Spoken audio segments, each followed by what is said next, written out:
Dr. Herbert Barrie is a consultant pediatrician at the West London Hospital. In the special care unit, he uses the very latest in modern technology and sophisticated drugs.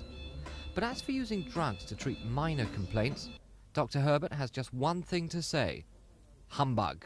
Yes, well, humbugs are great, especially for dry coughs in little boys, and especially for hysterical symptoms. See, they've got these stripes, and you tell the boy that these stripes have a magic ingredient and he'll be better after the second. He's to take one every 3 hours, and they always work, and they're much more effective than the kind of prescription that is given out by psychiatrists. I can see how a humbug would keep a child quiet, but what about the cork? What's that for? Oh, the cork is for stopping nosebleeds. You can't swallow when you have a cork between your teeth. The act of swallowing dislodges the clot. So if you get the child to hold a cork between his teeth just for 2 or 3 minutes for the clot to form, then the nosebleed will stop. But that's not for keeping children quiet.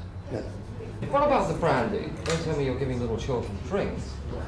Oh yes, well, brandy is quite useful. It's useful for teething, for instance. Much better than most teething remedies, a little rubbed on the gums. But, I mean, if I knew I'm going to get humbugs and perhaps a little brandy if I'm ill, aren't you encouraging children to perhaps become hypochondriacs? I don't know. I think with regard to the humbugs, the children think that's marvellous treatment. I think even the alcohol goes down quite a treat. Even 2.5-pound baby Andras, who was 11 weeks premature, has his own bottle of 3-star brandy.